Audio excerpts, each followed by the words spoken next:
Well, this is about day number 21 of the protest here in Peoria, Illinois. And I'll tell you, nobody expected that it would go this long, and it's kind of switched from one thing to the one point to the next, actually. Right now, the protesters are here at the right now the protesters are here at the state's attorney's office and protesting for something a little different than the actual start of it. The protest has been going on against RLI here in Peoria, Illinois. But as some of you know, I was accosted by the Pinnacle Security Force on what they called private property. They accused me of trespassing. The police were there, but they superseded the authority of the police somehow, and they held me hostage to some degree because they blocked my vehicle where I couldn't get it out. They reported to the news that they asked me to leave, which was absolutely, or asked us all to leave, which is absolutely wrong because you can't leave if your vehicle's blocked. So now the protesters are protesting here at the state's attorney's office because I have not been able to receive justice. I've done everything I can to get the state's attorney to issue an arrest order. I've done what I can to get the state's attorney to issue an appearance ticket.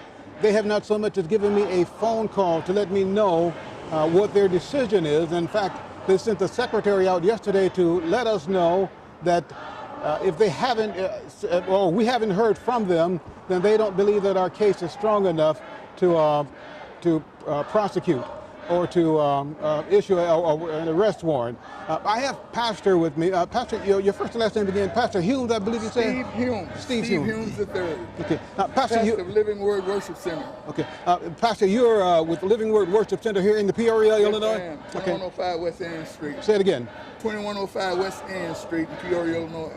Now, what's interesting about Pastor Humes is he was passing by, and he actually stopped to give kudos to the protesters for what they're doing. And Pastor, why is it that you believe that you believe in what these protesters are doing? Because what they're calling for is something that we've been fighting for many years.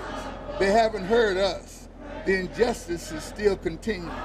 We see, because of social media and the technology of today, we can see the injustice. We can see the criminality of the police that's supposed to be protecting us. We can see the unconcern of state's attorneys and district attorneys. And that's why their vote does matter. Because when they vote for who's going to be in office as a district judge, as a social judge, as an appellate judge, as a Supreme Court judge, for state senators and representatives. And they are doing what they should be doing. I'm excited about it. I'm glad to see them doing it. And like I told them, this is their future. Make sure that they hold the system accountable because it's their future, their children's future. And what they're doing, I applaud them and hold both Democrat and Republican accountable. Don't let them take your vote and take it as if it is assumed that they have a right to it. Make them own up and make sure that they earn the right to have your vote. Wow. And I'm excited about seeing these young people doing it. Now, Pastor, do you know anything at all about Jody Hughes? As a matter of fact, I do know a little bit about Jody Hughes. Not personally, but in her position in office and so forth, I know a little bit about it. What is her track record?